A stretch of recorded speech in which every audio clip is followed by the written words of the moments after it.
اقدام‌های خیریه‌ای تشکیلات جمعیتی دنیای مهر ادامه دارد. چون همساله در آغاز سال خانشی نو مسئولین تشکیلات تصمیم گرفتند که برای کودکان عائله‌های نیازمند و معیوبیت داشته کمک کرده باشند. با این مقصد برای کودکان عائله‌های احتیاجمند شهر خوجند و ناحیه باباجان غفورов لوازمات مکتبی تقدیم شد. این به حکم عنعنه در آمده است که تشکیلات جمعیتی دنیای مهر برای کودکان نیازمند انمین محله ها کمک خود را دریغ نمی‌دارند.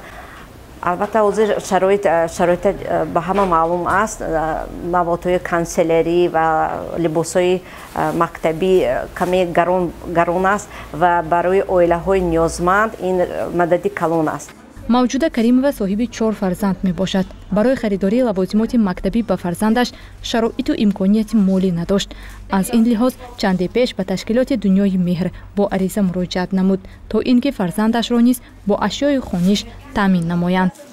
این سال فرزند من بار اول به مکتب می رود. خریدن کتاب و دفتر به پلان نبود. دنیای مهر به مراجعت کردم، یاردم دادم. با سر و لباس و اشیای خانگی تامین نمودن کودکان عائله‌های احتیاجمند از جانب مسئولین تشکیلات جمعیتی دنیای مهر همساله به حکم عنعنه درآمده است.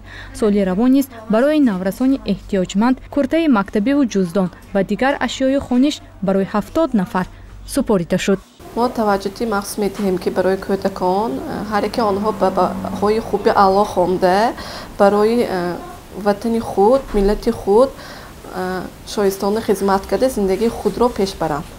با آن شخصانی که به ما کمک میرسانند به هر یک قطعه خیریه ما از یک سامان سر کرده کمک خود را میرسانند به هر یک آنها نداری خود را میرسانم که با دستگیری همین شما صاحبکاران عزیز ما توانستیم به همین نفر کودکان کمک خود را رساندیم.